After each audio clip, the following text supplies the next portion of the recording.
Good afternoon, fellow women and men in sport.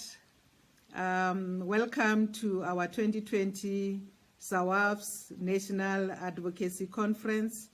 And I need to appreciate all those who attend our conference every year in August. And whilst I'm appreciating those ones, I also want to welcome the new members who are joining us for the first time, feel at home and participate in our conversation. My name is Muditambi Ravere. I'm the chairperson and founder of South African Women in Sport Foundation. Our mission is to develop a culture in which women and girls will experience equality, equity, and justice at all levels of their participation and capacities so that they develop and achieve their full potential. So our theme this year focuses on creating a future that women matters for women and sport. We want women to look at themselves and their circumstances that they find themselves and picture themselves fitting in the future and also in the society and whatever they want to do in this country. And actually, I shouldn't say only in this country, and also in the world. They need to be able to perform those potentials. So I would like to encourage you to participate in our discussions by actually communicating with us through the comment section and ask questions or comments whilst the sessions are moving on.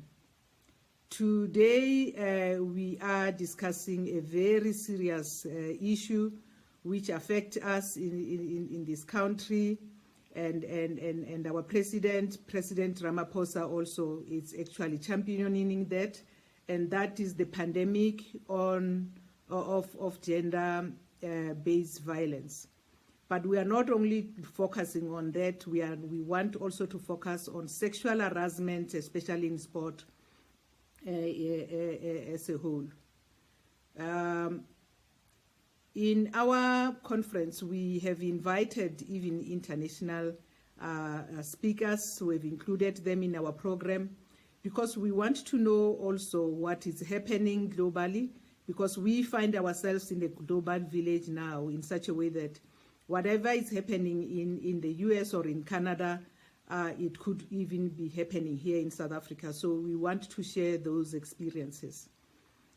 I would like to give this opportunity, or to take this opportunity to hand over to our lovely sister who had been with us actually even in our last year conference as a speaker. This time she's coming in as a moderator, and Payoshni would actually introduce herself and introduce our speakers.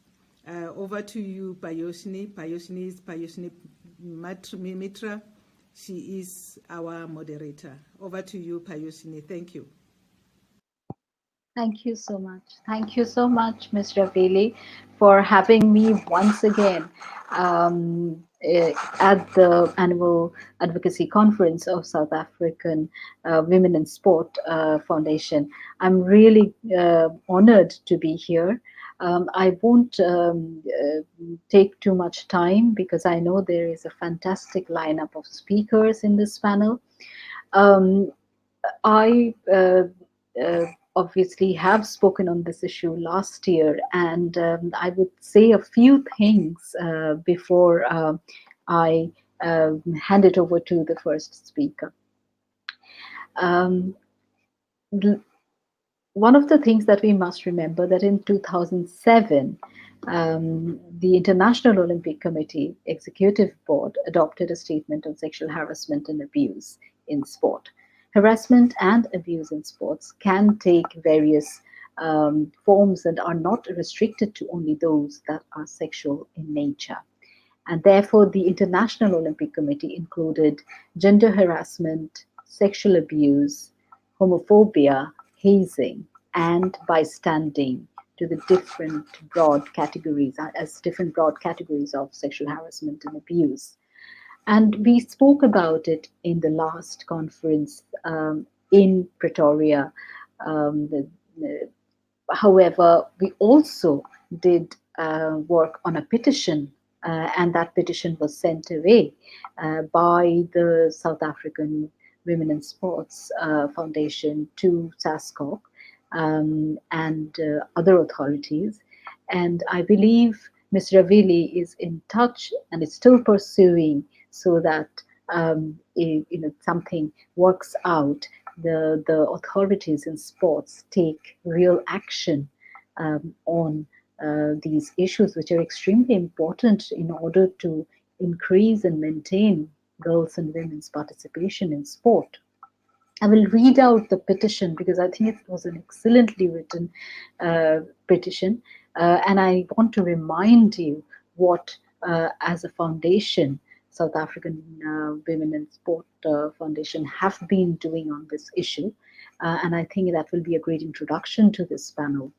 Um, the petition said, "We are the participants of the third National Advocacy Conference organized by the South African Women in Sport Foundation. We express serious concern about the prevalence of sexual harassment and gender-based violence in South African sport. Our women, children, and other vulnerable populations are not safe. We urge the government and governing bodies to take action in order to eradicate sexual harassment and gender-based violence in sport at all levels, from grassroots to high-performance sport. We would like to take the opportunity to remind you that the Republic of South Africa is a signatory of the Convention on the Elimination of All Forms of Discrimination Against Women, signed in 1993 and ratified in 1995. In 1997, the Republic of South Africa also signed the Declaration of Gender and Development for the Prevention and Eradication of Violence Against Women and Children. The National Department of Sport and Recreation, National Sports Council and Commonwealth Games Association, which is affiliated to the South African Sports Confederation and Olympic Committee, SASCOC, have also signed the 1994 Brighton Declaration on Women in Sport. The commitment made by signing these declarations remains unfulfilled. Therefore, what we did in the last conference is we appealed to the Department of Sport and Recreation and SASCOC to take necessary measures to ensure all women, children, and other vulnerable populations in sports have the opportunity to participate in safe and supportive environment that preserves the rights, dignity, and respect of every individual. We specifically asked the authorities to take action in order to address sexual harassment and gender-based violence in sports. I won't completely read the whole of the petition, but we ended the petition by saying we can no longer remain silent and fail to take action. We've committed to protect our women, children, and other vulnerable populations. It is time we, as a nation, honor those commitments and act. And I think it was a wonderful petition, a very important one, given at that time. I remember when we were in South Africa, there were cases of gender-based violence that took place. One college student in Cape Town was missing. There was also the Me Too movement in the past few years, which have had a huge impact all over the world in various spheres of lives, not only in sport. Given all of that, it was an extremely pertinent petition, an extremely important petition, extremely time, at the right time this was written, but we have to still pursue it because not much action has been taken since. So I think I will like to quote from what Arundhati Roy says, that this is our collective refusal to obediently fade away. So this panel that the South African Women in Sport Foundation is hosting today in the morning is an attempt is our collective refusal to obediently fade away. We refuse to not raise these issues. We are going to raise these issues. We refuse to stay silent. We will pursue this issue until and unless sport becomes safe for all girls and women, children, all vulnerable groups. Having said that, I think it is time now for me to introduce our first speaker today, Mo Sini. Uh, and she's head of communications for the advocacy group, Not in My Name. Mo, welcome to the conference. Welcome to this panel. Thank you for giving us time. Mo has dedicated her life to matters of social justice.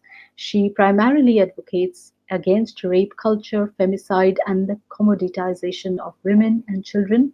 A 2019 activist with the Youth Leadership Development Program, Activate, Change Drivers. She is also a freelance writer for various international companies.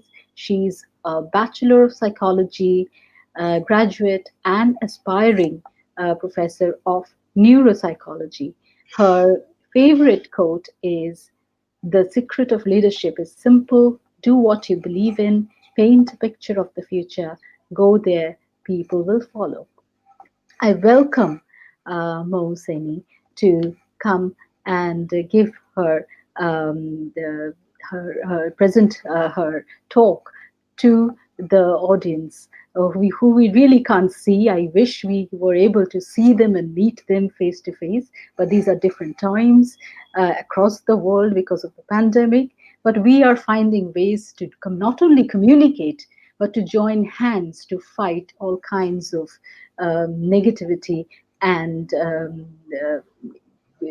violence that is taking place in sport. Mo, welcome. You have 15 minutes, and I will request you to stick to time. Thank you so much.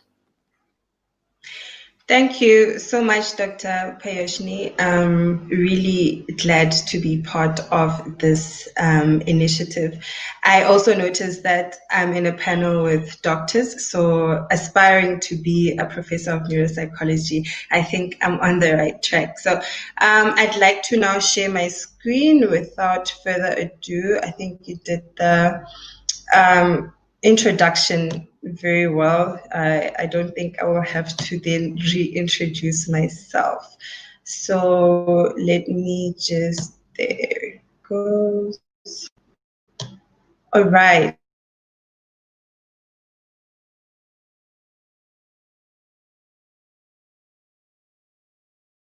As the pandemic of GBV and sexual harassment. Dr. Payoshni again did an excellent job of introducing me. I just want to highlight just one thing she didn't mention. During the lockdown, when there were issues with food parcels and SASA giving people the 350 to make up for the unemployment and just lockdown restrictions, we had a food parcel drive and we got an opportunity to win the United Nations Sustainable Development Goal Action Awards this year. So that's just one thing that I wanted to highlight. Now, to begin, the aims and objectives of this presentation is just an analysis of GBV from the following perspectives. We'll be looking at the political perspective, the social perspective, as well as the economic perspective. Now, with the political perspective, the picture here that I chose to use was shortly after we had a case that was reported to our organization. There was a man who shot and killed his then girlfriend in front of everyone.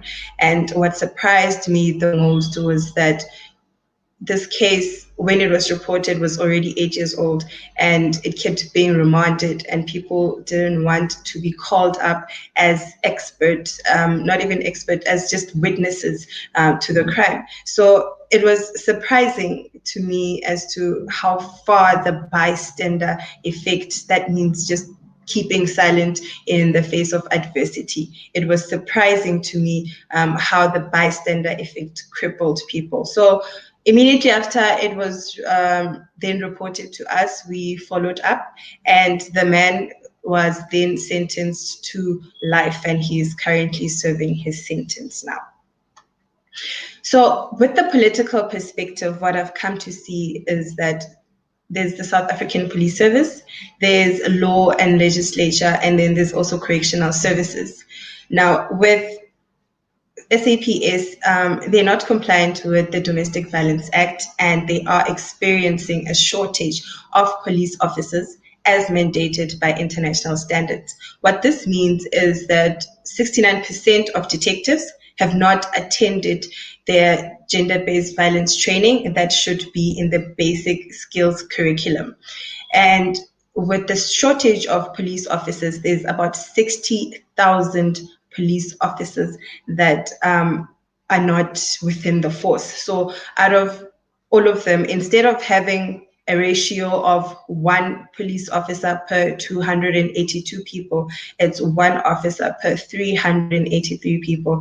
And I think that would account for why so many complaints come from our first point of contact with the law, because they're not capacitated, and there's also a shortage. And you know, when you try to address these matters, the SAPS is really not interested. Just the other day, I was invited to address GBV with the Minister of Police on a show called Expressions on SABC1.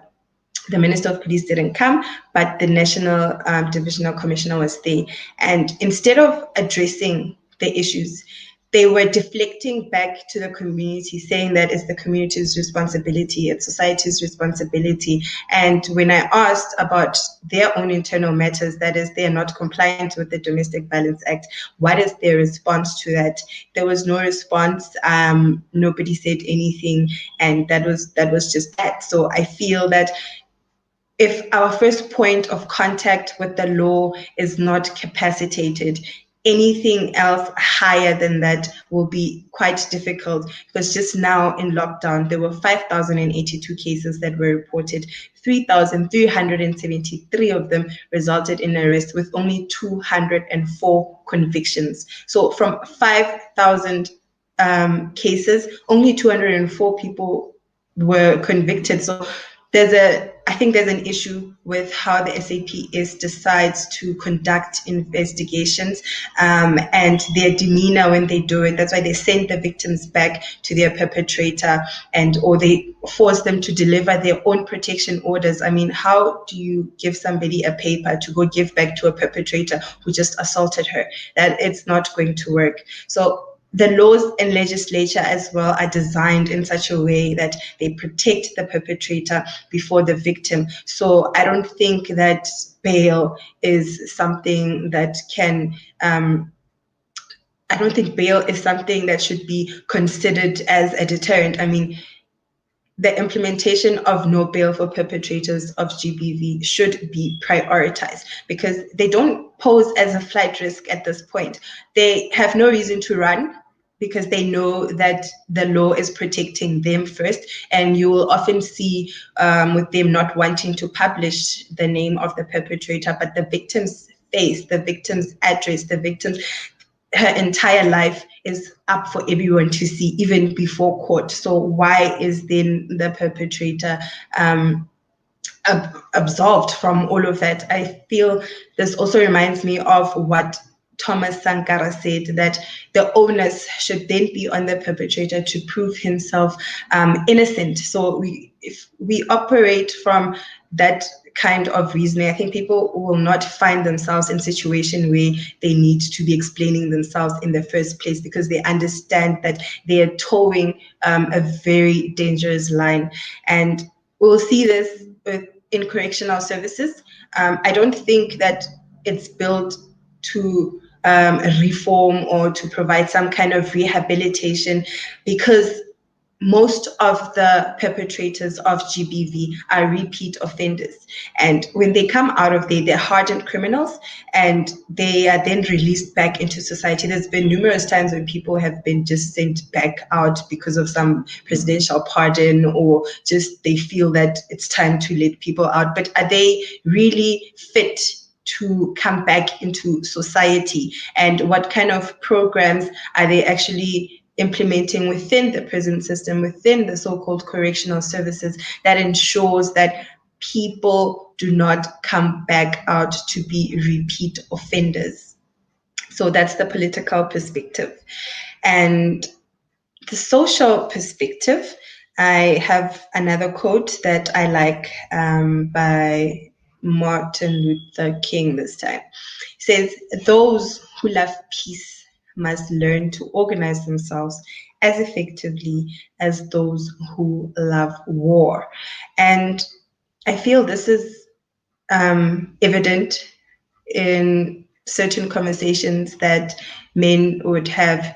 And I think what honestly surprises me is how they are able to still protect each other, even in the face of contradicting evidence, even in the face of hard evidence. Men find a way to just shield each other from the pandemic that is GBV. So I think that if those who love war organize themselves so effectively that we even have hashtags that say "not all men," which I feel is ridiculous, because you want to say not all men, and then when it comes to Black Lives Matter, you don't want to entertain all lives matter. So I think those are, if we don't understand the basic premise of why a campaign was created, or why there is a certain way of dealing with this pandemic, then we're going to keep having conversations that are out of context, and everybody now just wants to defend themselves. But if it's not something that you feel is personal to you, why does it upset you so much then, to an extent that you feel you need to come up with a hashtag that says "not all men"? It is beyond me. The factors that we need to consider when dealing with the social perspective is culture, beliefs, tradition, the power dynamics thereof, as well as gender roles. So certain cultures just breed women who are here to serve their male counterparts. And I think that's why we also have a boy-child program that seeks to address patriarchal beliefs within the boy child while they're still young, because it's then easier to program the child from having dysfunctional thought patterns, because you'll see that the girl child gets empowered. She goes for career days. There are days that are even dedicated to just girls. Most of the interventions are centralized according to girls.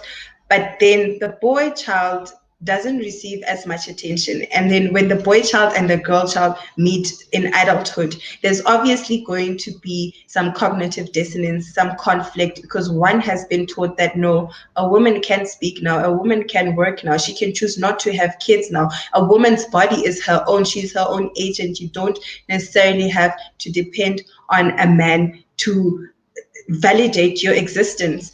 And then the man is taught that if she doesn't listen to you, you beat her.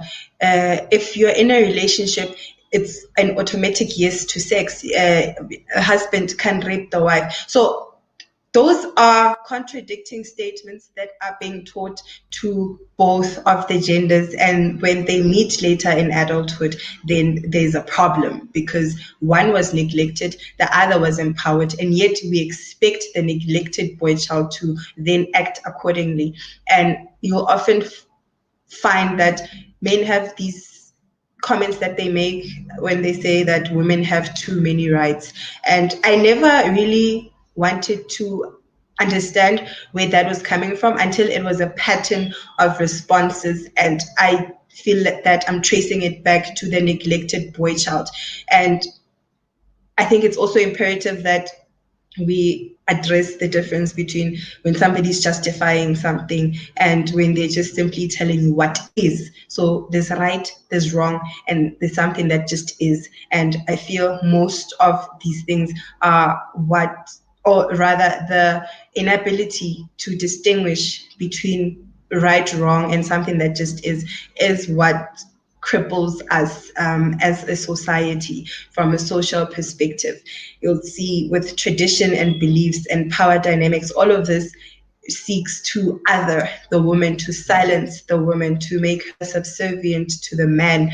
And it's a culture of it's rape culture. It breeds femicide and the commoditization of women and children, because you're hiding behind the fact that our ancestors did this and this, or other people have been doing this the whole time, so why can't we? And that is something that leads us to this point now, that he who feeds you controls you. And that's why when you start speaking about GBV, men will come and say, but he's the one who provides for you, so he's the one who gets a say on how you decide to live your life. So they first start with culture by telling you that you are nothing compared to them, and that a man must provide for you, that you can work or do certain kind of jobs, that you must take care of the family. And then in the same breath, while they've reinforced that kind of thinking within you,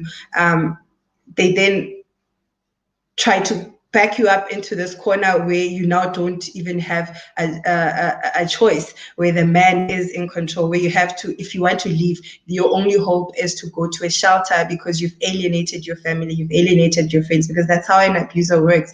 They try to reframe and erase aspects of who you are, and they shut you out from your family and friends, so that once the abuse actually starts, you have nowhere to run. You're thinking about your kids, you're thinking about the fact that you haven't made any income. And that's the economic abuse and the economic perspective that all systems and all perspectives that I've just discussed now, the political and the social perspectives, are designed to reinforce the unequal distribution of power and resources, and that leads to economic abuse and gender equality in the workplace, and sexual harassment and abuse of power. So even if you make it out from that othering that you've experienced, even if you make it out from just constantly being fed a narrative that you are inferior to a man, once you get to the workplace, in the work context, you still suffer more abuse, because some of them are even surprised that, how did this one get here? How did this woman even find herself this job? And it gets very very abusive, and also detrimental to the woman, because then they start using gender roles to explain certain behavior that they would otherwise discard if it came from a man. So a man is logical, and then a woman becomes emotional, but they're saying the same thing. So the abuse carries on for far greater lengths. I do not want to take more of my time. I think I'm just right on time. So thank you so much from the NIMSA, well, the NIMNI International Comms Division. I'm Mohsine, the head of communications. These are references that I've used. It is a journal that is about the bystander dilemma in child abuse. So if you want to read more about a bystander effect and why people don't speak, then this is a good article for you to read. Thank you. Thank you so much. Thank you so much, Mo. Thank you so much, Mo. I am really grateful for this first presentation, and there are quite a few issues which came up. For example, you started off talking about bystanding, and another extremely important point that you made was about sensitizing the boy child. I think these are all very important points, and I'm sure later on when we discuss and we take questions from our listeners, we are going to have questions on these issues. I will not wait any further to introduce our second speaker of the day, Dr. Crony, Dr. Styliani Crony, who is going to speak on emotional and psychological perspective on, as far as gender-based violence and sexual harassment and abuse in sport is concerned. Dr. Crony has an extended, versatile, and high-level international work experience in academia, consulting, and action-based organizations. Her research expertise are in elite coaches, stress, sexual harassment in sport, self-talk, cognitive hardiness, competitiveness, and on-site coping. Since 2004, Dr. Crony has worked extensively on gender and equity issues. She is currently leading the Program Advice Consortium of the three major women and sport organizations: Women's Sports International, International Working Group on Women in Sport, and International Association of Physical Education and Sport for Girls. In a feasibility study funded by the state of Switzerland, the results of which are due in 2020. As a sports psychology consultant, she has provided performance enhancement services to athletes, teams, coaches, and parents in multiple sports and countries. She serves on the Association for Applied Sports Psychology Research and Development Committee, the editorial board of the Journal of Applied Sports Psychology, and the reviewers board of the International Journal of Qualitative Studies on Health and Well-being. Once an alpine ski racer and coach, she is still active in the sport as a technical delegate for the International Ski Federations. I'm delighted to welcome Dr. Crony to this panel discussion. I really look forward to your presentation, and I'm sure all the participants who are listening to us on Facebook or on YouTube are excited to have you in this program. Welcome, Dr. Crony.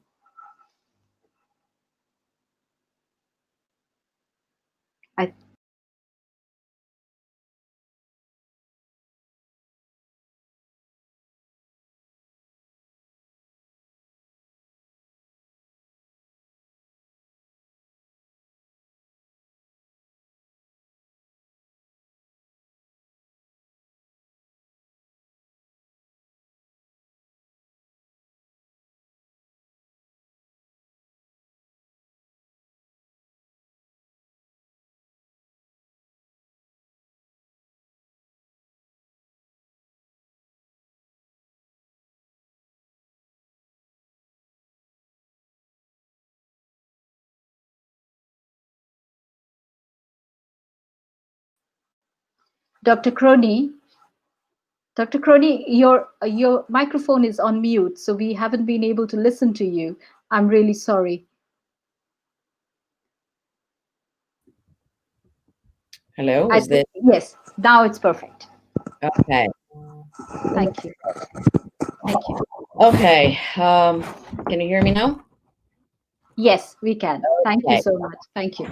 Okay, I started by saying thank you very much for the invitation. I'm really honored to be part of this conference and very happy to be here and share some of my experience through the work I've been doing. And but what I will share a lot today is based on research and literature knowledge. And I will start with a little bit on touching on gender-based violence and why is it really such a concern for us? Why it has come to be characterized as a pandemic, particularly when we're looking into sport. And I will share a few of the raw stories of some female athletes to help put in perspective the emotional, psychological, physical implications these experiences can have for the female athlete, and also touch on how they respond to it. And also, very importantly, how sometimes they cannot respond to it. So I will start with chosen the Beijing Declaration description of violence that is directed against a person on the basis of the person's gender or sex. However, in competitive sport, we want to understand why gender-based violence is an issue. Competitive sport is characterized by certain unique structures, unique cultures that was mentioned from Mo before, that cultures and structures of sport are particular, and that in a way they become suggestive of a conducive climate for violence against athletes. But let me take you through this. There's a high tolerance of incidents of physical violence and pain. It's part of the game. It's part of that rough and tumble culture that we've learned that this is what it takes. There are very asymmetrical power relationships in sport, very male-dominated gender ratio. Sport culture is often related with authoritarian leadership, authoritarian behaviors, and physical conduct is very welcome. Weather is appropriate, yes, but then we also have come to also accept inappropriate physical conduct. Reward structure, it is what it is. It's the name of the game. There's someone winning, they get rewards. Losing, you don't. And we have athletes, participants coming in at a very young age. All these characteristics then are opening up the door for normalizing different forms of gender-based violence. There are three main forms: sexual, physical, and emotional, psychological.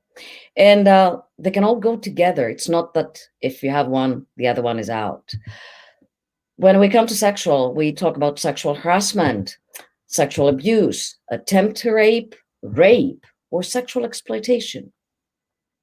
Physical, all different kinds of physical violence that are not sexual in nature, and emotional. All these forms do have an impact. It doesn't have to be it's not only on the sexual, but even the physical and the emotional. We do have literature, we do have knowledge, we have developed a lot of new knowledge that shows us what kind of impact these forms have now. We have come to what we say, normalize it, unfortunately. Too often, our athletes for young age, they're socialized in the sport culture before, they're prepped for the elite sport culture to accept and tolerate. They start very often with emotional or physical violence and eventually even move to sexual violence because it has come to be viewed that is part of the masculine culture of sport that one just has to live with. Athletes that have been through it talk about how abuse and sexual harassment was something you had to learn to deal with, and learn to deal with it in a way that it's no big deal. Oh, you just have to take it. No, you don't have to take it. Nobody has to take any kind of form of violence. The reality, there are a lot of stories out there, many difficult stories, many painful stories. This is a story that says that my desire to be a champion swimmer was not just for me, but my parents supported my dream too. My swimming career continued to show a lot of promise, and at the young age of 14, I was world ranked for the first time. I wish that was all that happened to me that year. However, a month or two after experiencing that achievement, I was also raped by my swim coach. As I continued to excel in sport, making 2 Olympic teams, so did the sexual harassment and abuse. I was often portrayed on the pool deck as the troubled kid when I fought back from the abuse. All while my coach and head Olympic coach from my country gained power and prestige. There was no protection from the adults around me and nowhere for me to turn out to help. When I spoke up, I was told that I needed to do what the coach said. I felt so hopeless and alone. I thought it had been a real relationship and that I loved him and he loved me. I thought I was going to marry him. You're in a situation, when you're in a situation like I was, training at a high level, you do have to be close to your coaches. And from the time I was 8 years old until I was 16, Daniel Doyle was my son. My world revolved around him, and I wanted to do nothing but please him. When we didn't perform well, then the punishment was that we should sit on his lap. I remember I thought it was disgusting. He touched us, and it was really very disgusting. I don't understand today that we accepted it at all. We had a drill where we had to sprint, and the one who came last had to sit on his lap. So everyone was running like hell. 3 different stories. 3 different places in this world. Different athletes, different sports, different settings. Similar stories where they couldn't speak or they were too young to speak. There are a lot of effects that we know now. It's not easy. Experiences like the ones I shared with you can have a very negative effect on a person's self-esteem and life satisfaction in general, on their self-confidence. They affect how they relate with other people, other men, can lead to deterioration of emotional condition of the person, depression, post-traumatic stress disorder, substance use, and even becoming suicidal. There are also effects on bodily functions. They can develop edginess, they're on the edge, or on the other extreme, or feeling numb, bursts of crying, headaches, difficulty in sleeping, fatigue, loss of appetite, nausea, weight loss, stomach problems, gastrointestinal problems.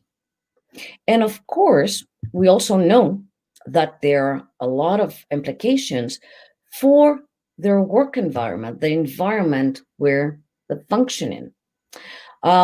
There's this decrease in self-esteem and the effort they put in. It's really important. It comes out when you know that it's not based on your skills. Okay, the rewards, what you get, not on your competence, but on sexual attractiveness. It can really hurt the person. Feelings of anger and resentment can lead to lowering or loss of motivation, heightened anxiety, fear.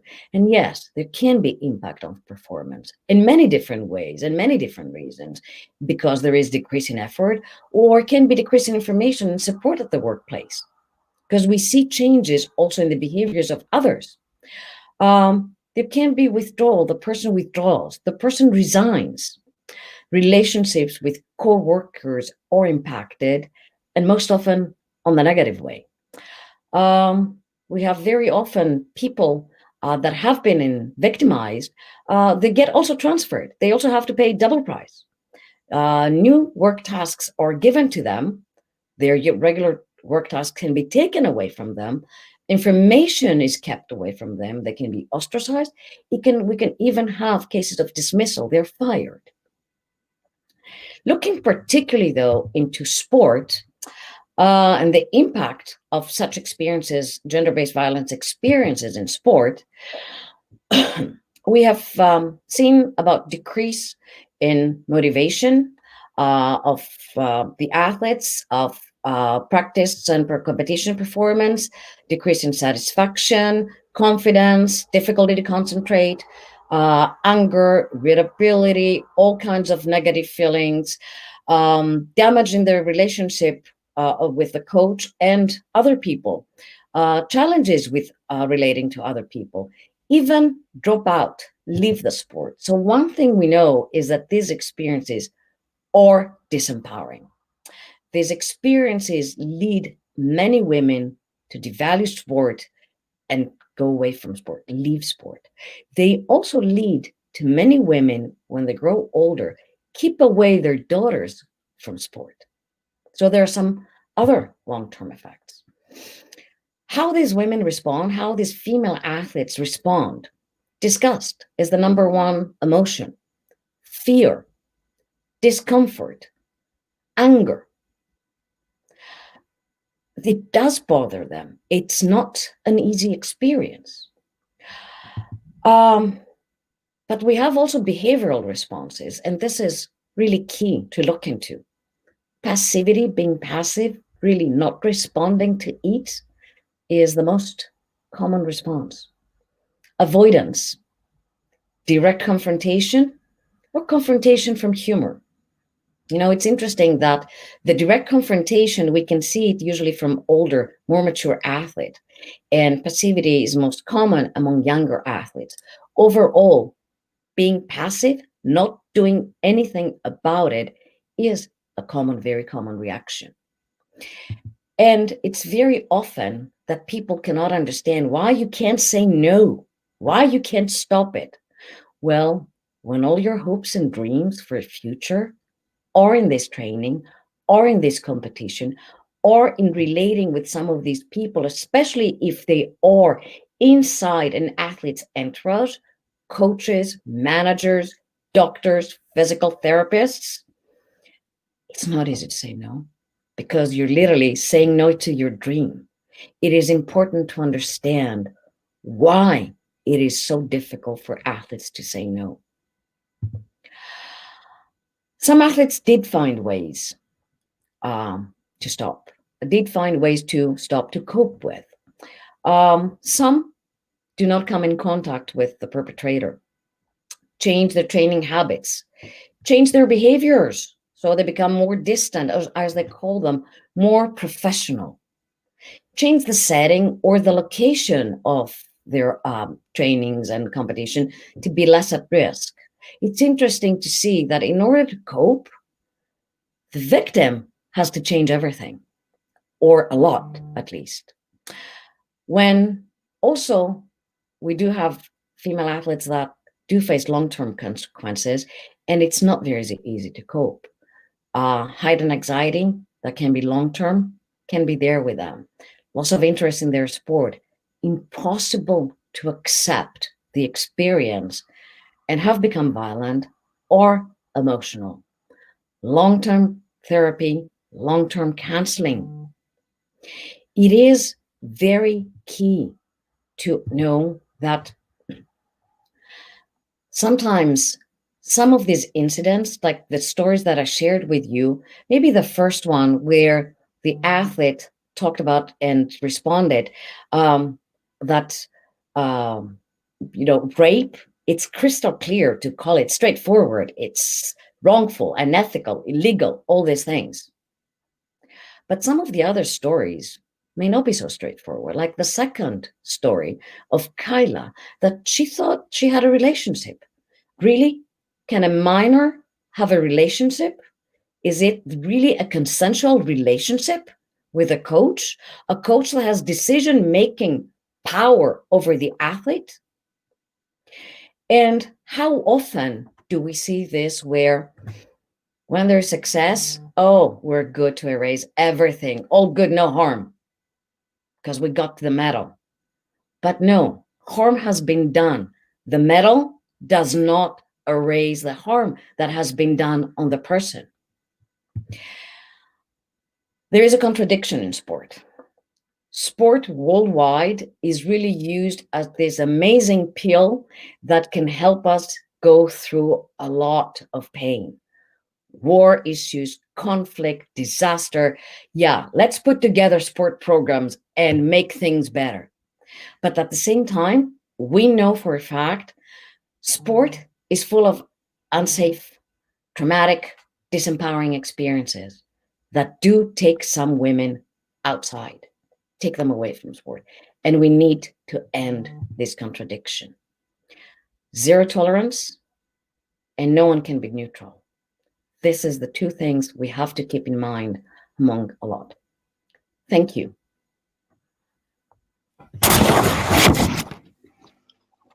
Thank you so much, Dr. Crony. It was so important. And the final message, zero tolerance.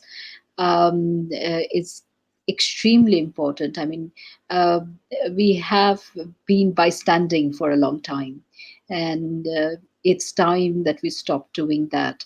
Uh, those of us who are working in and within sports or in the periphery, we must stop bystanding. This is an extremely important message. I will go into the details of your presentation later, but I think we should first have our third speaker, and I will invite Professor Gretchen Kerr to make her presentation. But briefly, I would like to introduce her. Dr. Kerr, who is a professor and Vice Dean of Programs at the University of Toronto. Her research focuses on safe sport and specifically on strategies to realize the potential and promise sport has for the individual's health and fulfillment, collective well-being, and the public good. She has a particular interest in the emotional abuse within the coach-athlete relationship. Her studies into education are focused on advancing developmentally appropriate methods of enhancing the psychosocial health of young people in sport. She's a member of the Safe Sport Committee for Gymnastics Canada, as well as a volunteer athlete welfare officer for various sports organizations, a role that involves managing and investigating complaints of athlete maltreatment. Today, Professor Kerr is going to talk about what elite athletes, players, and major sport institutions can do to eliminate gender-based violence from sport. Professor Kerr, welcome to today's panel. We look forward to listening to you. Hi, can you hear me okay? We can hear you. Wonderful. Well, thank you very much for this opportunity to share some of my research at your very important conference. I'm just delighted to be a part of it. As my title suggests, my focus is going to be on what sport organizations can do to help prevent and address gender-based violence. This is only one piece of the solution, of course, but this will be the focus of my presentation today. So I will give a little outline of what we know about gender-based violence in sport, what sport organizations can do to address gender-based violence, and finally, some prevention strategies that organizations can implement. So in addition to what we've heard from the other speakers so far today, we know that athletes who identify as girls and women report more experiences of gender-based violence. And this finding is exacerbated by those who identify as sexual minorities. This is a finding that's been replicated across sports, across levels of sports, and across countries. We also know that this is true of coaches. We have in many countries a lack of equity when it comes to female coaches in sport. And one of the reasons coaches report that they either don't enter coaching or they leave coaching is because of gender-based violence. I wanted to highlight that psychological violence is a key consideration because it's not only a standalone form of gender-based violence, but it is also associated with every other form. And I'll talk a little bit more about that in a moment. We know from research that barriers exist to girls and women reporting and disclosing gender-based violence. And we just heard in the previous presentation some of the reasons why. And finally, that it's critical to in the understanding and prevention of gender-based violence that we address the issue of power in relationships and power structures within sport. So here is a study from the Canadian context. It looked at 1,000 athletes. These athletes were at the national level of sport, and they covered 46 different sports. We had current and retired athletes, and you can see here with a comparison from males to females that women experienced, in this case, statistically significant more forms of violence and all forms of violence than did male athletes. You can see here that psychological harm and neglect were the two most commonly reported forms of harm. And this categorization of psychological, physical, sexual abuse plus neglect comes from the child abuse literature, and neglect is an interesting consideration. It's not been studied in depth in the sport context. It has within the child abuse literature, and it represents things like the omission of care. So the failing to provide the basic necessities of life. And in sport, neglect could take the form of failing to provide medical attention with an injury, failing to provide adequate nutrition or hydration, failure to provide safe training environments. These are examples of neglect, and these findings suggest we need to spend more attention in research on what this neglect looks like and how we can prevent it. In this study, we also asked these 1,000 athletes, if you experienced abuse, neglect, hazing, discrimination, did you tell anyone about your experiences? And this is what we mean by disclosure. It's not submitting a formal report, it's just simply telling someone. And as you can see here, less than half of the athletes who experienced some form of harm actually told anyone about it. And this is significant because not only does it tell us that our prevalence rates underestimate what's actually happening, but it also tells us that those athletes who are experiencing harm are not receiving the support that they need. We then asked, if you experienced any of these forms of harm, did you submit a formal report or complaint of your experience? Here, the numbers drop to 16% and 13%. This is such a small percentage of those who experience harm actually submit a formal report. And I will add that in the sports studied in this study, that these sports had mechanisms for filing a formal report. So avenues were available to athletes, but athletes did not take advantage of these avenues for some very good reasons. And here are some examples.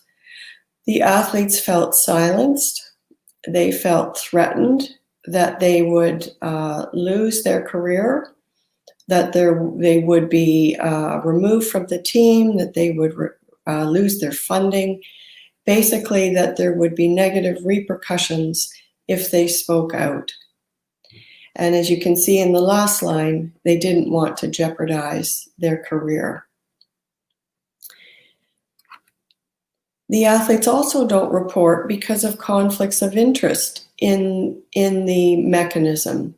So here we have fear of reporting to the sport organization because the sport organization is in a conflict of interest. They're the ones who have hired the perpetrator of harm, and in many cases, this perpetrator had a very high reputation within the sport community, perhaps had a lot of winning teams, put a lot of athletes on the Olympic podium. They carry a lot of reputation. And so reporting to the sport organization is not viewed by athletes as a viable option to take their concerns to. And finally, that many of the behaviors that were harmful are indeed normalized. So here we have references to tough coaches not only being tolerated but glorified.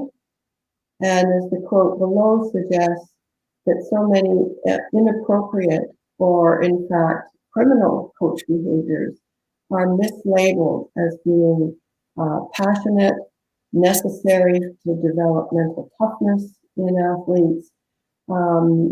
Basically that they have so much power that these behaviors are in fact normalized in the sport context. So how can sport organizations address gender-based violence?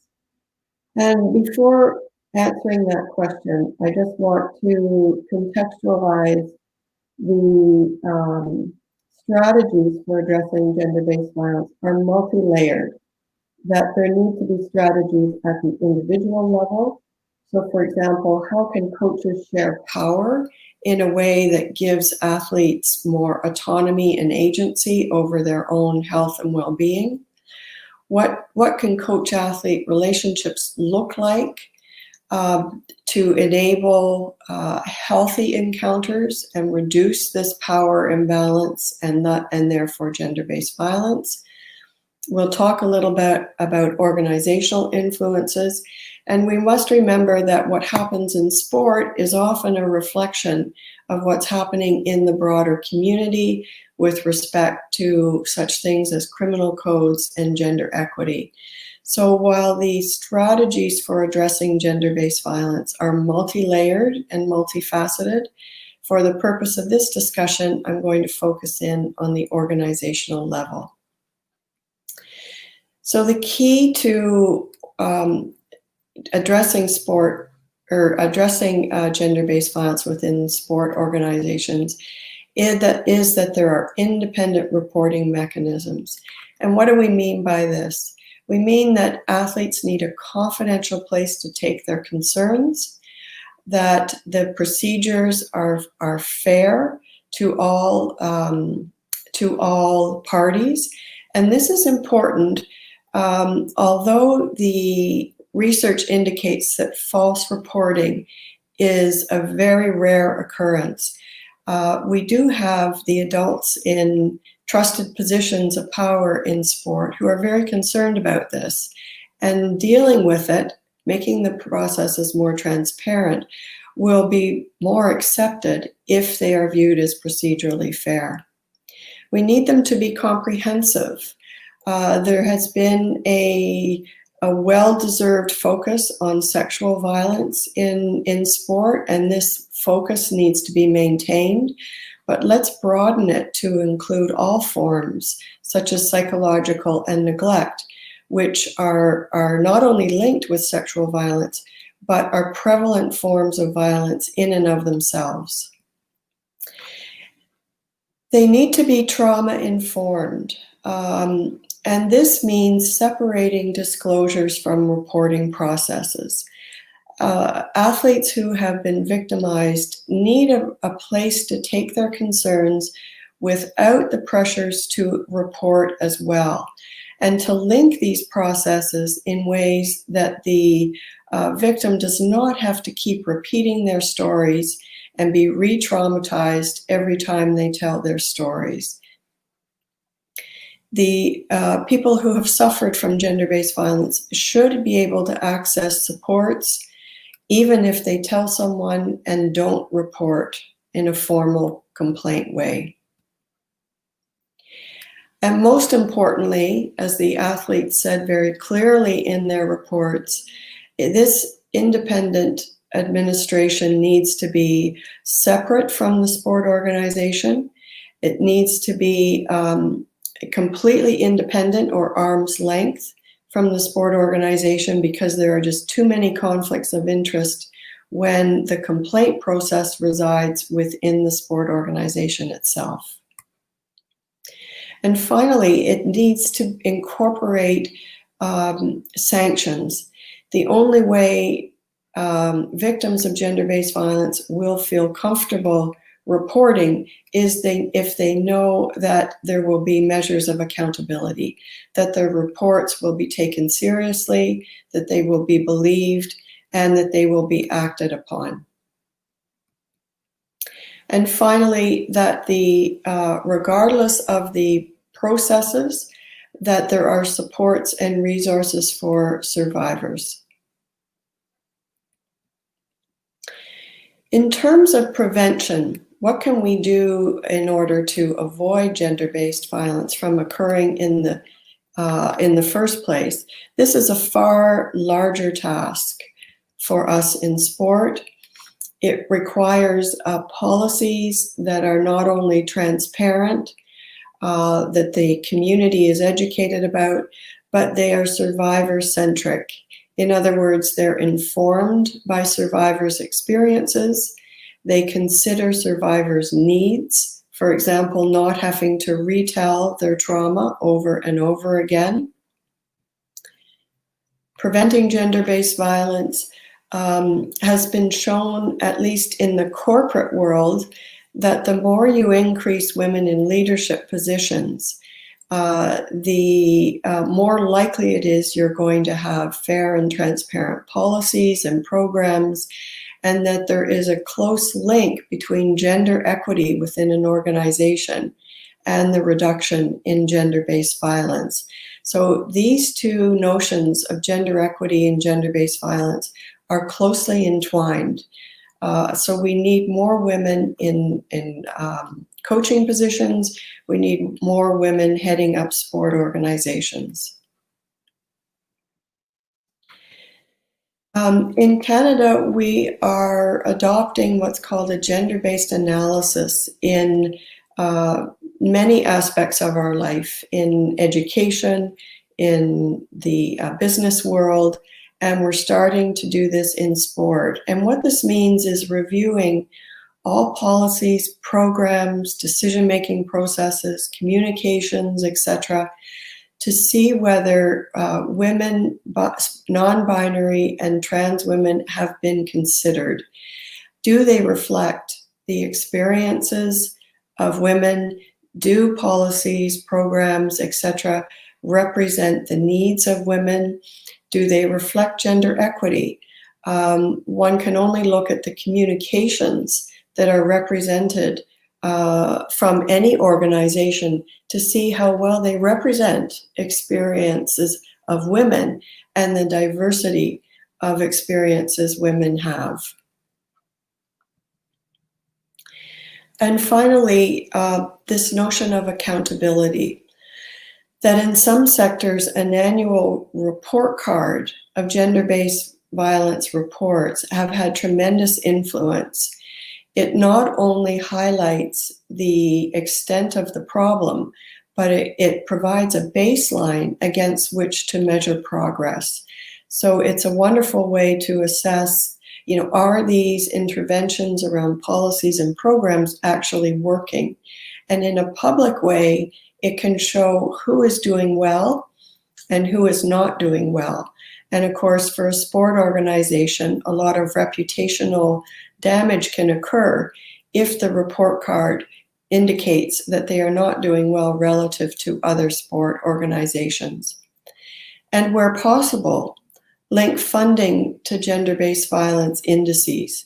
So where, for example, sport organizations are funded, even in part by the state, if the annual report card of gender-based violence shows a poor performance, there's no better way to hit the message home than reduce funding as a result. So somehow linking funding to gender-based violence indices can have a very strong impact on prevention. So in conclusions, while gender-based violence requires a multifaceted, multi-layered approach, organizations can play a key role. Most importantly, there's a need for independent reporting mechanisms that essentially take the sport organization out of the process. that any initiatives need to be informed by survivors' voices, and that there are key links between gender equity and gender-based violence within an organization. And I thank you and look forward to the upcoming discussion.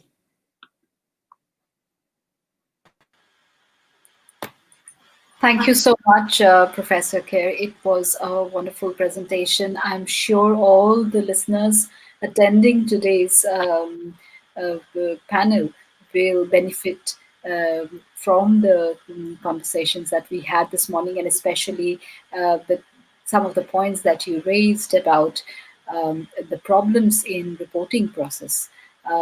It's extremely important. I have worked in India on this issue, and I faced similar issues there as well. That athletes, coaches, women, girl athletes, women athletes, they don't feel safe. It's safe to report because of lack of confidentiality in the process. And I think a lot of important points came up there, but I would like to now have all the speakers here, and so that we can move on to our discussion. There are fantastic comments from all our listeners. They have been commenting, they are really appreciating all the presentations. So I think it's time to have Dr. Crony and Ms. Seni back to the conversation.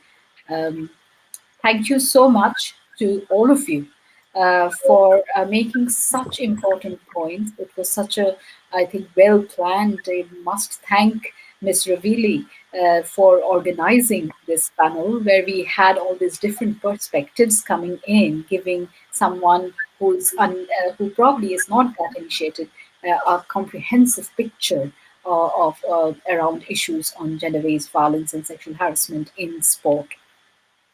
And also Ms.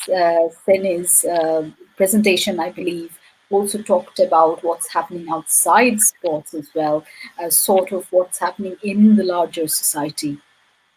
Now, thank you very much, but I do have a couple of questions to start with, and I will start with my questions before I move on to the questions coming in on both Facebook as well as YouTube and other social media channels that SAWASF has organized.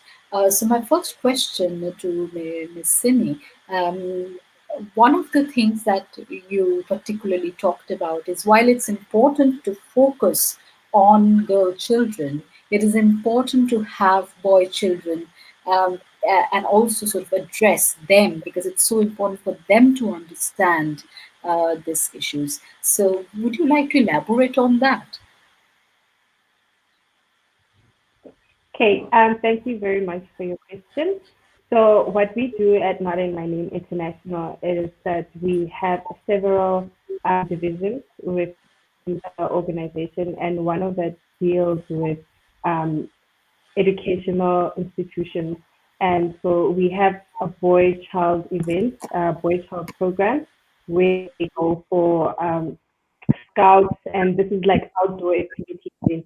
There's also coaching and peer-to-peer mentoring, and as well as just an integration of both the boy child and the girl child in a similar program to address the issue that I said, and that is, you can't empower the girl child and then leave the boy child out of the same thing that you're trying to address, especially if it's related to future events. So telling girls things like stay away from boys doesn't really solve the problem, because at some point they will meet the boys, and then what you need to do is then provide a platform, or rather a social platform, in which the boy child and the girl child can live harmoniously. So telling them to stay away from boys, I don't think it's a viable solution, and that's why we have focused on both the genders. I hope I answered that effectively. Yes. Thank you, Ms. Sini. I think it's a very important point. Do any of you, Dr. Crowley or Professor Kerr, do you want to add in something in the context of sports, especially? Yes, I would like to add something that what Mo mentions is really important, and programs like this are wonderful to get children and from a young age to start becoming aware of how things are and how things can be and how they can live together with respect. One thing, though, I would like to point out for the world of sport, but I think for the society in general, is that we always have to make sure that we don't forget that adults have a big share of the responsibility. And we should not, if we educate the children, it doesn't mean we give the responsibility to them. We keep part of the responsibility to make sure we will safeguard them, we will protect them in the best possible ways. That's the one point that I wanted to add. Professor Kerr, do you want to add anything? Sure. This discussion makes me think about the roles of adults in children and youth programs, and specifically the ways in which men can help to model for young boys how to interact in a way that is inclusive and kind and compassionate. It's part of the prevention picture, is including men to model for these young boys how to interact with girls in a way that keeps them safe, keeps their dignity in place, and how to interact with one another in a very respectful manner is part of the safeguarding agenda. I think while I was working in India on this issue, I did kind of came across similar concerns, and I think while it's important to include boys and girls together, there was also this whole emphasis, and which is still there, on having sort of self-defense classes for girls in order to make things safe for them, which I find extremely problematic myself, because that I don't believe that should be. On one hand, I do agree that there are benefits of learning self-defense in the sense that it is physical activity, but on the other, the whole approach of a girl needing to defend herself, I find that slightly problematic. I would rather probably prefer a program that wants to, as Ms. Seni just mentioned, wants to ensure that boys and girls live harmoniously and they learn to respect each other. What would you do you think in Canada or elsewhere in the world, in Switzerland or elsewhere in the world, do you think this is also a pattern that you see, that there is a focus on self-defense in order to address lack of safety in sport? Perhaps I could start. Sure. There is also that movement in Canada, and it has, as you suggested, been criticized in the sense of blaming the victim, that it's up to the victim to solve the problem by learning self-defense strategies. Others would say that it's one of many strategies that hold value, that we're not going to be able to address or eradicate this problem with one solution, and that self-defense may indeed keep women safe in certain circumstances and may give them a sense of agency and empowerment. They may feel more confident in their physical selves in risky situations. So those are sort of the two arguments, but I think it's probably most helpful to think of it as one of many, many strategies. It doesn't actually prevent gender-based violence, so we need to shift the attention to stopping the gender-based violence in the first place, ideally so that women wouldn't need self-defense strategies. Thank you, Professor Kerr. Anyone else want to add anything on this point? No. So I will move on to my second question, which is for Dr. Cronin. You did mention, this whole idea of normalizing gender-based violence, and I think in Professor Kerr's presentation as well, we heard about how young girls in their minds often normalize gender-based violence, and therefore doesn't want to report or doesn't report. Having said that, I think another point that Dr. Cronin you mentioned is about grooming, and which is directly connected with normalizing gender-based violence. I would like to know a bit more about this whole idea of grooming, because grooming is often used as a very positive word elsewhere. And when I have seen that when I talk about grooming in workshops with coaches, they often don't understand how is it that grooming is a negative word. So it will be really great if you can discuss grooming a little bit. I think our listeners, many of whom are sport practitioners, would really benefit from it. Sure. Thank you very much, Smita, for the question. Yes, in the topic we're discussing today, grooming is a negative process. It's about a process. Grooming is a process where the perpetrator will pick the target, pick someone that sees characteristics that give openings for this perpetrator to go in, establish a relationship, build some trust, build some loyalty, until they decide to make a move further. There will be some kind of form of violence, usually it's sexual. In this process of grooming, the perpetrator grooms the potential victim, but also the environment. Very often they will groom the clubs, the parents, the managing team of the club. So then it's very difficult to respond to it. Either it's difficult to respond because you trust this person, you're loyal to this person, you're sworn to secrecy to this person, and you know that it's impossible.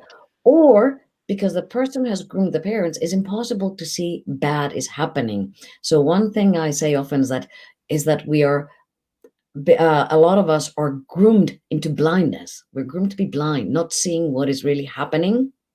And an amazing case is the recent case in gymnastics in US with the team doctor, and how he had everybody persuaded that the techniques he was using were appropriate. The parent would be 2 meters away and wouldn't know. So parents are blinded. Clubs, sports, sometimes a large number of people in sport still believe, unfortunately, that gender-based violence and these forms of the different forms of violence do not concern us, especially when it comes to sexual violence. No, this doesn't happen to us. Yes, it does. Yes, it does happen to us. So grooming is a process. Unfortunately, is a negative process, is a process that describes to us how somebody will reach different forms of acting, different forms of gender-based violence. Most often, especially when we talk about sexual violence, because you don't just pick someone and go, that is just rape. It's very different.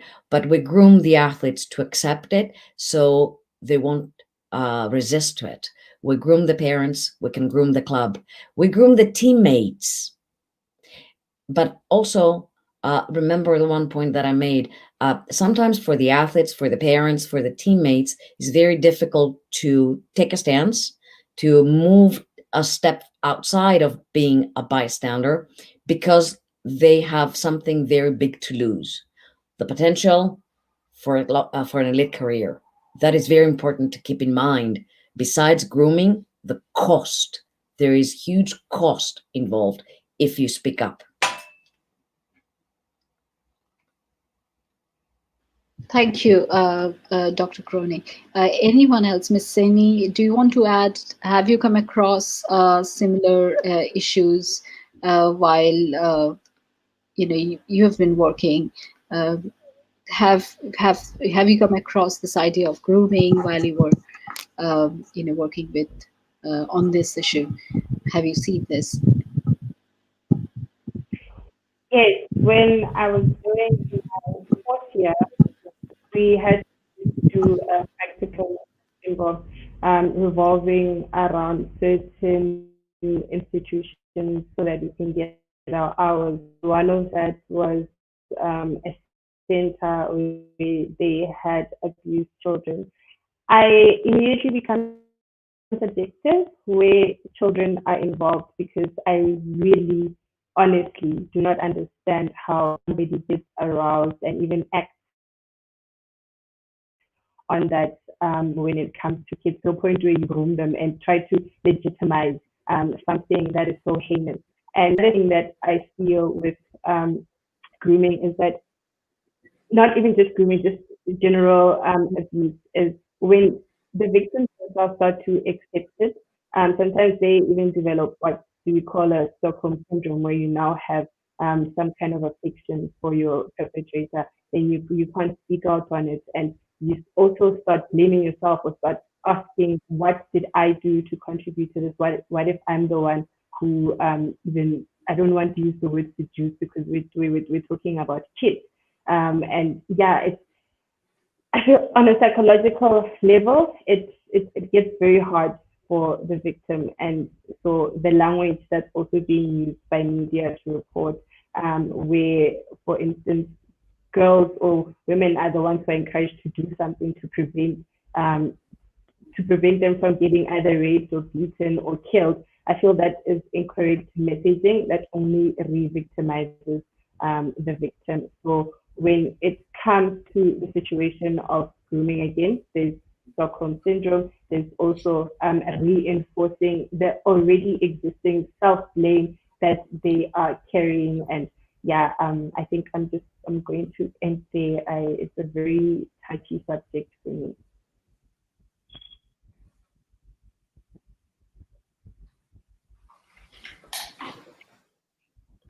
Sorry, my microphone was on mute. Professor Kerr, I have a question for you, but would you want to add anything to the previous question that we were discussing? Well, this is a fabulous discussion, and it's so important because it has to do with how perpetrators use their position of power. And I would just emphasize, as Dr. Crony mentioned, that this is not just about grooming the victim, the young person. It's about grooming the entire community to learn to accept what's going on. And this grooming is typically used in terms of sexual violence, but it's also grooming in terms of the other forms of violence. Why is it that we accept other behaviors, the yelling, the berating, the traveling alone with athletes, when we would not accept these same behaviors from our child's teachers, for example? So much of this discussion, I think, points to the importance of the norms and expectations we have in sport need to become more aligned with those we have in the broader community. Yeah, maybe. Yes, Dr. Grun. Let me unmute myself this time. I want to add something after following what Dr. Kerr just shared. It's very often people will think that how much clothing an athlete will have on is one of the risk factors for sport. Well, traveling a long time, some of the structures that we have in sport, how much time spending alone or in travel or in training, this is much more of a risk factor than how much your body is covered. It's very important that we know what is really happening and what are the factors that can make the difference in these processes. Thank you for bringing that up, Gretchen. Yes, and I'll now go back to Professor Kerr about the question that I wanted to ask you, which was the point that you mentioned about preventing gender-based violence. One of the things that you suggested from the research is having more women leaders in the in sport. So to have increased number of women in the boards, in leadership position in sport. And I think it's an extremely important question, especially also because I remember in recent past, this South African Women in Sports Foundation's chair, Mr. Ravili, was nominated for the to be part of SASCOC's presidency election, and that her nomination was blocked. And it's a long fight that she has been fighting there to to break these kind of glass ceilings that we have, where women are not able to be in a leadership position. And I think, therefore, in the South African context, it makes it even more important to sort of discuss this particular issue further, about how women in leadership position can help reduce gender-based violence, or probably the culture of a very hierarchical, hyper-masculinist sport. Mm-hmm. Mm-hmm. That's a very important piece of the puzzle. And we don't have strong research on this topic within the sport context, but we do in terms of the business and corporate world, that not only do you have healthier organizations with more women in them, because you have more diversity of thought, when you include women, and then there are intersectionalities to consider as well. In business, they also make the financial case for including women. Part of me always hates to go to that, but if it works, we probably shouldn't ignore that. And in the workplace, the more women you have in leadership positions, they have found that the more of a caring kind of community is created. Women inherently understand the demands of the dual career. So they tend to bring more equity and more compassion to the setting. Now, I say this while recognizing that this does not mean that women or female coaches or female administrators cannot also be perpetrators of harm. We have that data in sport, and I don't mean to suggest that this is the answer, but there is value in considering the fact that the more gender equity you have within an organization, the less gender-based violence. And one way to get that gender equity is to incorporate more women in leadership roles. I think I'm glad you mentioned that even women can be perpetrators, because I was going to move on to the questions that are coming from our listeners, and I don't want to keep them waiting for a long time. And interestingly, there is a question on this particular issue. Shikani Balovi, please forgive me if I am not pronouncing your name correctly, asks, what is Dr. Kerr's advice on gender-based violence perpetrated by women towards other women? Women who are perpetrators are more vicious. How do we deal with this? I'm not sure about the more vicious part, but that's the question we have for Professor Kerr from one of the... Well, our data indicates that there are gender differences in the types of harm. So with sexual violence, it's more frequently perpetrated by men, but psychological violence is fairly equal. And so that means that we really need to change the norms in which, for example, coaches coach. Is it the best way for people to learn? Is it the best way for coaches to motivate by yelling and berating and name calling or excluding athletes from training when they don't perform well? All the research on learning and motivation would say no. So how can we take what we know, particularly from education and child development, adolescent development literature, and ask ourselves, what are the best, most effective ways in which to develop young people in sport? We know the answers to these questions. We just need to incorporate these norms and standards within the sport culture.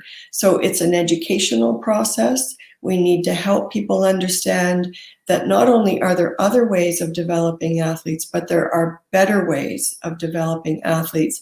And when I say develop, I mean athletes who are healthy, who are happy, and who also achieve their goals. This doesn't mean that we stop being interested in athletic performance. We can be interested in athletic performance, but also keep the athletes happy, healthy, and safe from harm. Thank you, Professor Kerr. Anyone else wants to add to this question? If not, I will move on to move to another question. There are plenty of questions, actually. Dr. Kearney, yes. I would like to add on this. I would like to add that the coach's role is very particular and very important. And one of the things that we really need to look into is how we educate our coaches and how we can help them take on a coaching that is athlete-centered, coaching that will have the athlete in the center and serve the athlete and not the other way around. Exhibiting all kinds of acts that have that are abusive. There is an abuse of power there. Abuse of power is not strength. Okay? It's weakness. When you get to the point where you have to abuse your power to take your athletes, you think take them forward, there is a big mistake happening there. As Dr. Kerr shared, you can reach the elite levels, the highest levels to take high performance sport without abusing any kind of power, whether it would be in emotional ways, sexual ways, or physical ways. So I think it's really important in terms of prevention to take a look on how do we educate our coaches? How do they approach coaching as a profession? Mm-hmm. Very, very important point, Dr. Kearney. Thank you. I'm going to another question, or Ms. Sini, do you want to add anything? If not, then I will move to, yes, you do? Okay. Yeah. With abuse that comes from other women, we had a case where the girlfriend found out that her boyfriend was seeing someone else. So instead of addressing that with the person she's in a relationship with, she kidnaps this girl, strips her, and says all sorts of demeaning things. They decided to record this on video and distribute it. So then she went, of course, and laid a case. But that was also problematic because the SAPS didn't see that as a crime. So it took a while before they even gave her a case number. But I feel that there's an element of toxic femininity in that and dilution of accountability, because now it's just going to be a never-ending circle. How many women are you going to beat up thinking that you are preserving the very same patriarchal beliefs that we're trying to fight? Because there's this notion, or rather a culture of telling women that they need to be the ones who are preserving a relationship, that the other woman is the one who is the problem. I mean, I'm not taking away responsibility from her, but I feel addressing those kind of issues in that manner is very toxic. And I think also we shouldn't only just talk about abuse from women to other women. Men also get abused. And this is another situation that the SAPS struggles with. Men don't report because their residuals lost at wondering how can you get abused by a woman? Men don't get raped, men don't, but that's not true. that happens more often than it's reported. And the underreporting is because of the kind of backlash that they get when they actually do report. That's just what I wanted to highlight from what both speakers spoke about. There is a question waiting. I have a question myself for you, but I will first take another question and then probably ask my question. So it's Sherry Errington who says that the solution on paper is simple, more women in sport leadership. But in practice, how do we achieve that? Who is going to take this question?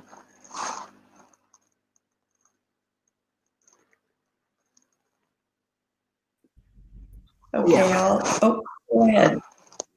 I'll start, and others can weigh in. We could do the whole symposium on this very topic. There's several ways to look at it, and I guess one of them is from change from the top down or from the bottom up.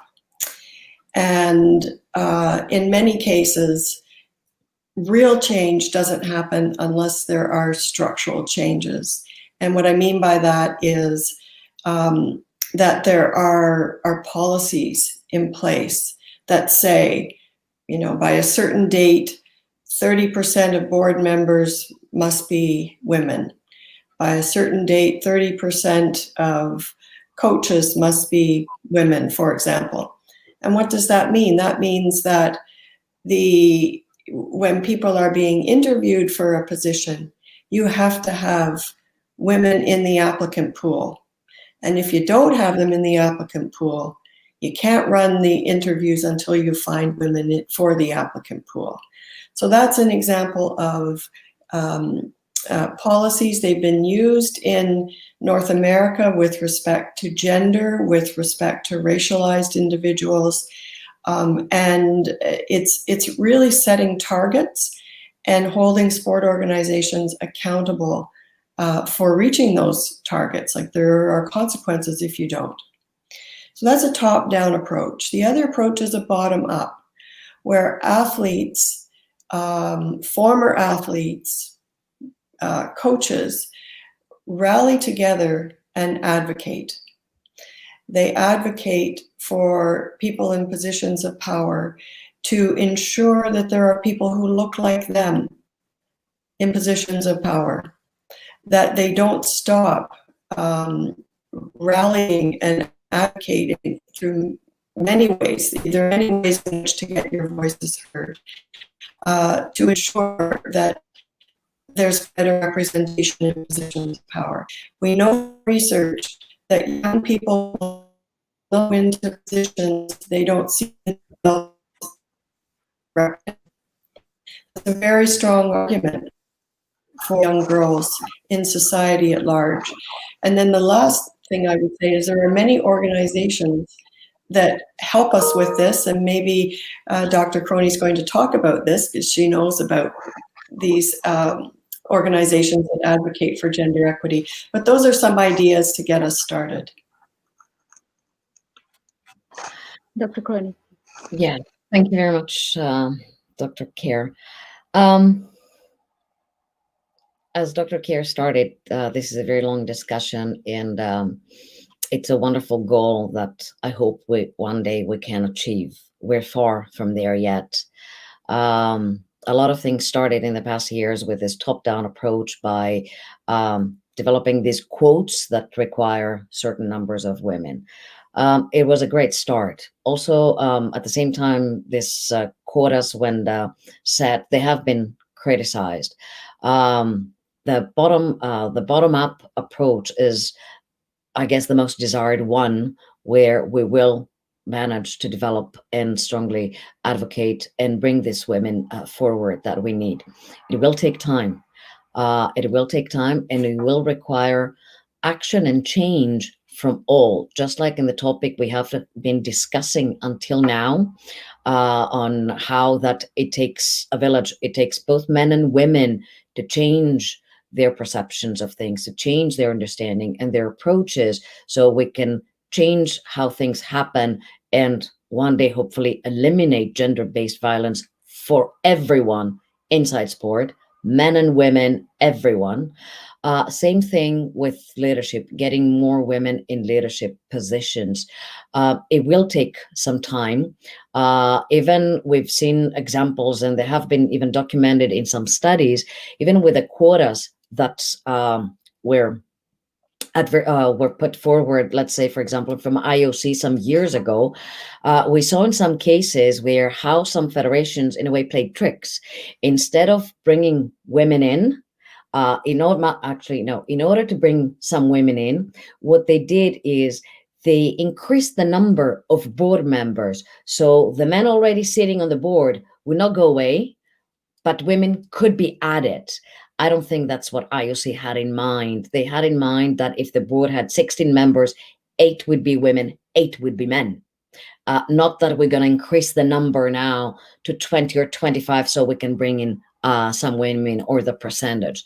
So we've seen many different approaches happening around the globe, and they're not very much taking us forward. One thing we know is that competent women are out there, and competent women can do the job. I believe all this change that we're going through during the coronavirus pandemic will hopefully open up opportunities for more women to go in, to step in. There are a lot of chances where the competence of women, the knowledge, the skills of women is seen as critical now in this condition, and hopefully will go in. At the same time, gender equality is also taken on the side right now, saying, well, we have far more serious issues to deal with. No, we have issues for everyone to deal with right now. So in terms of getting more women, it will take time.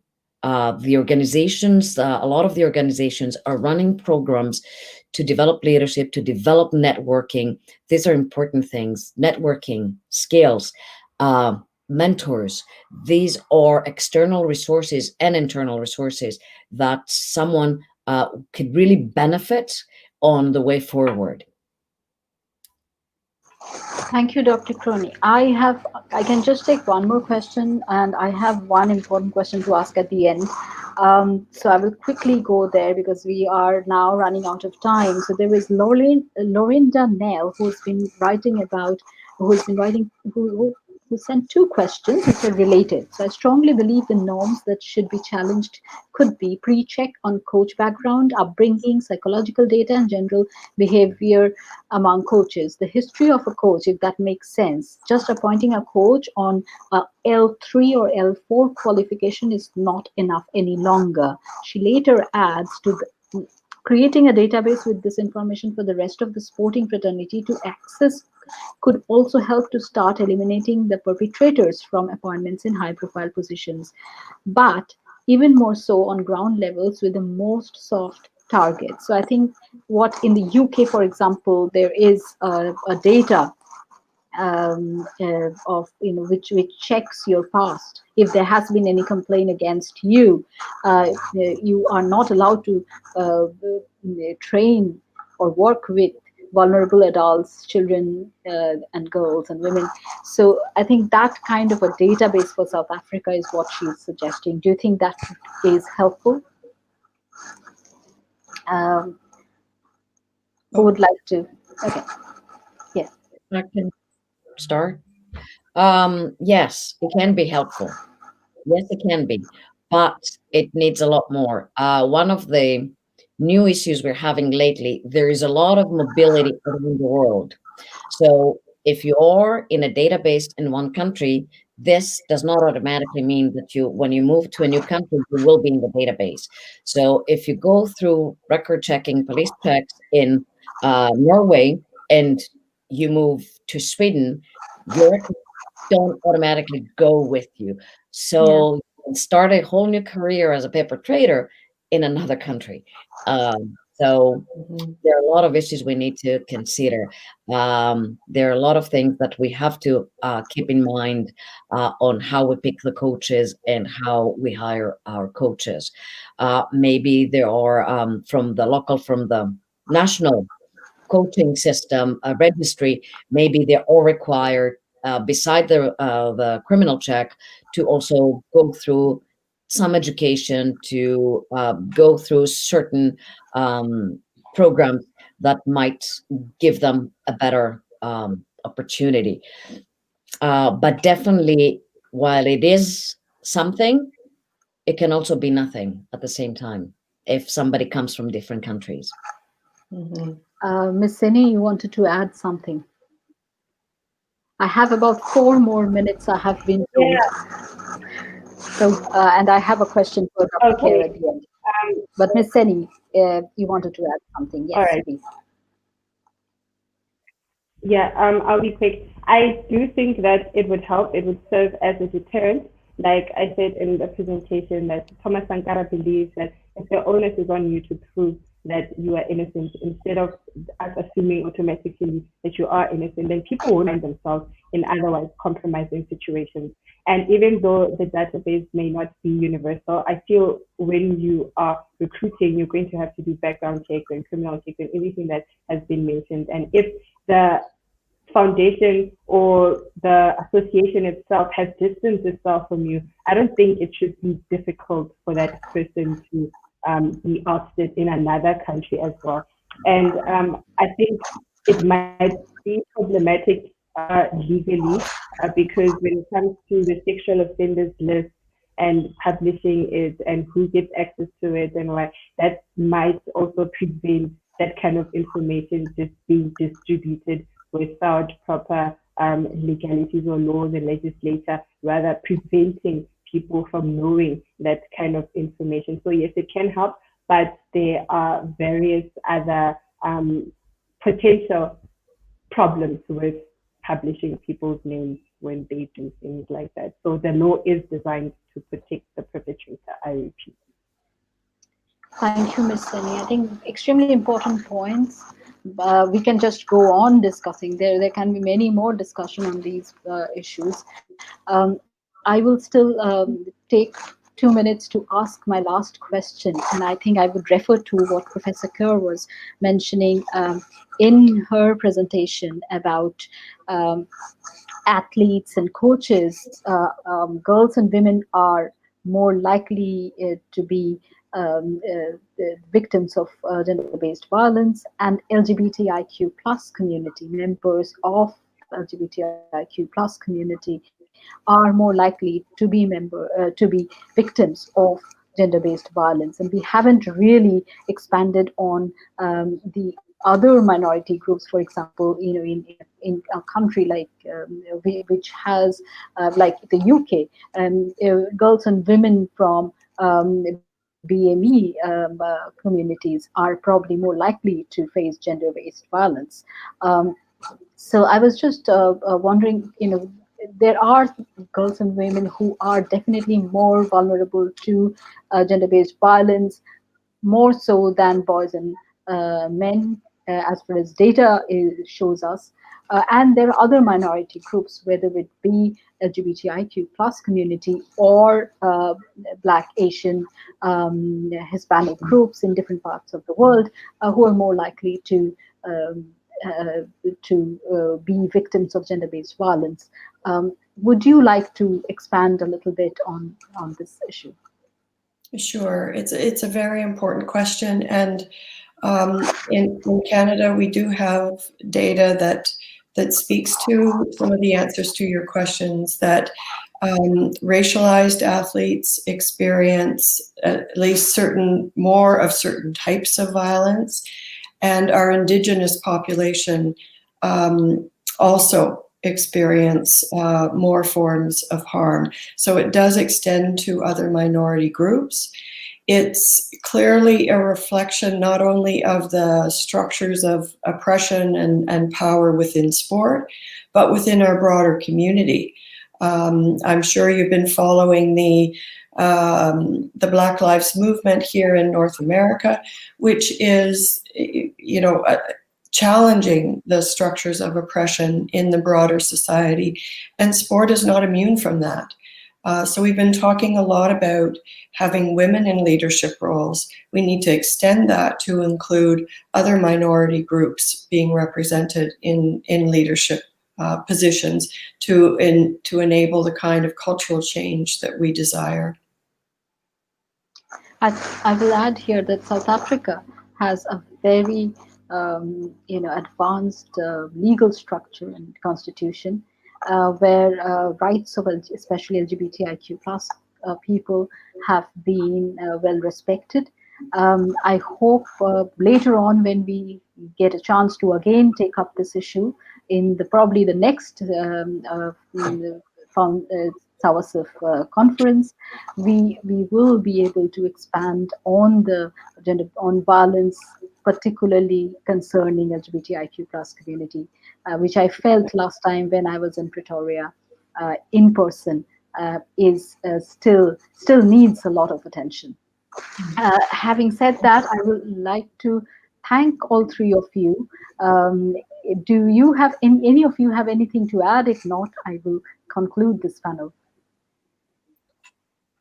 No, Miss Sunny has something to add. Okay. With regards to SAPS, we're currently running a petition that I want to turn into a manual. So we're petitioning the South African Police Service to get GBV training for all their officers instead of just 4.5 of them out of 193. So you can find the petition and the manual and the campaign on #TrainTheMAll. And so please sign the petition, help us get the manual accredited and get stories shared on the page. Thank you. Thank you, Ms. Sen. Thank you, Dr. Crony. Thank you, Professor Kerr. Thank you, Ms. Seni, once again for the wonderful presentations. And I think we had a very fruitful discussion afterwards. They were fantastic questions from our viewers. And I think we will benefit, all of us, including the speakers ourselves. We do benefit from speaking to each other as well. And I think the conversation should go on. The fight should go on. The petition that was written by SAWASF last year is yet to be taken seriously by the government, as well as by the government agencies concerning sport in South Africa, as well as SASCOC. And we hope now they do take that petition seriously, and we have safer sport for all in near future. Thank you so much, everyone. Thank you. Thank you. My name is Fran Elton Smith. I'm a trustee of the South African Women in Sport Foundation. Today we thank our moderators, Dr. Payashni Mitra, the speakers, Ms. Mosene, Dr. Stiliani Crony, and Dr. Gretchen Kerr. I think their conversation is one that really affects the women in South Africa. The pandemic of gender-based violence and sexual harassment is a tragedy in our society. Thanks to the trustees, the organizing committee, National Lottery Commission, and all the stakeholders who shared this conference on their respective platforms. Let's work together to create a platform where women and girls are safe in our society. We have to curb this pandemic. Thanks for joining us today. See you tomorrow when we discuss personal branding and sponsorship.